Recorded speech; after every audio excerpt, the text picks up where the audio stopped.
নেতাকর্মীদের প্রতি স্পষ্ট বার্তা দিয়ে বিএনপির ভারপ্রাপ্ত চেয়ারম্যান তারেক রহমান বলেছেন, শক্তি কিংবা ভয় নয়, ইনসাফ এবং উদারতা দিয়ে মানুষের মন জয় করতে হবে, জনগণের ভালোবাসা এবং আস্থা অর্জন করতে হবে। সকালে বিএনপির 46তম প্রতিষ্ঠা বার্ষিকী উপলক্ষে গণতন্ত্রকামী জনগণ সহ দলের নেতাকর্মীদের শুভেচ্ছা জানিয়ে এক ভিডিও বার্তায় তিনি এই কথা বলেন। দেশের গণতন্ত্রকামী জনগণকে বাংলাদেশ জাতীয়তাবাদী দল বিএনপির 46তম প্রতিষ্ঠা বার্ষিকীর শুভেচ্ছা।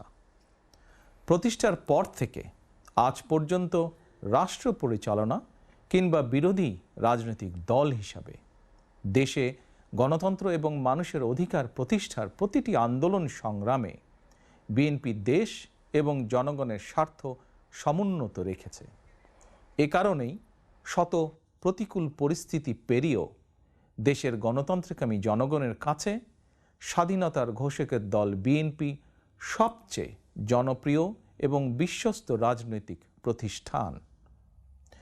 যাদের নেতৃত্বে, যাদের আত্মত্যাগে, যাদের শ্রম ঘাম মেধায় বিএনপি আজ সারা দেশে জনগণের কাছে বিশ্বস্ত প্রতিষ্ঠানে পরিণত হয়েছে, দলের প্রতিষ্ঠা বার্ষিকীর এই শুভ লগ্নে তাদের সবার অবদানকে আমি শ্রদ্ধার সঙ্গে স্মরণ করছি।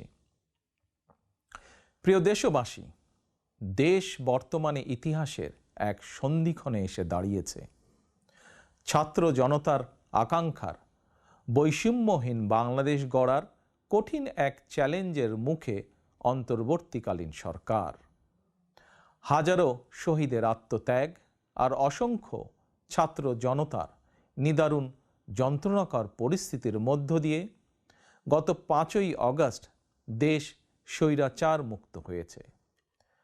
তবে গণ অভ্যুত্থানের সাফল্য এবং সম্ভাবনা নস্যাৎ করে দিতে স্বৈরাচারের দোসররা এখনও ষড়যন্ত্র অব্যাহত রেখেছে।